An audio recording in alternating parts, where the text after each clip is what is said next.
等来到新闻的现场，业界人生、业界消息，要带大家关心，这是李安导演今年特别为着新作品来到台湾宣传，嘛带好莱坞大明星威尔史密斯来到台湾宣传。伫咧首映会，嘛有另外一个人真显目，这就是台湾为电影看板的大叫师傅颜真发，伊甲李安同款，拢是台南人，手画这个新电影的看板，长是5公尺25，宽度是3公尺半，才伫咧首映会，伊嘛讲到威尔史密斯特别含伊参详，希望会当收藏这块电影看板。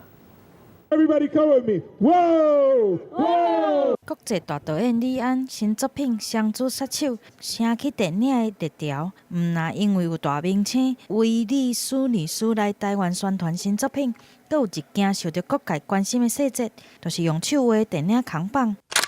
这把扛棒是安怎做成的？即马来公开，先做好线条甲底图，用6片长甲宽拢175公分的棒仔来斗起来。画的时阵爱翻力画，刷落来斗做一大片长甲宽5公尺外的大型扛棒，挂伫咧电影院外口，随着成真侪民众来去看。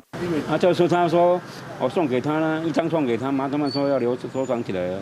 即摆为李安新的电影来画扛棒的师傅颜真发，是台南专门戏院的老师傅，这就是培养世界级大导演的摇篮。李安细汉时阵看电影的所在，颜真发师傅今年66岁，18岁就入行啊，已经有55年的经验。少年时阵每个月拢有200-300百的记录。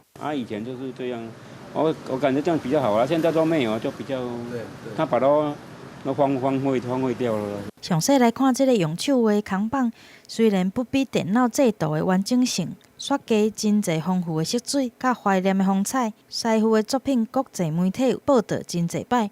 那威尼史密斯进前就捌几落摆为国际明星来咧画扛棒。即马全台湾的戏院已经拢无得放电影的扛棒啊，颠倒看到师傅手艺珍贵。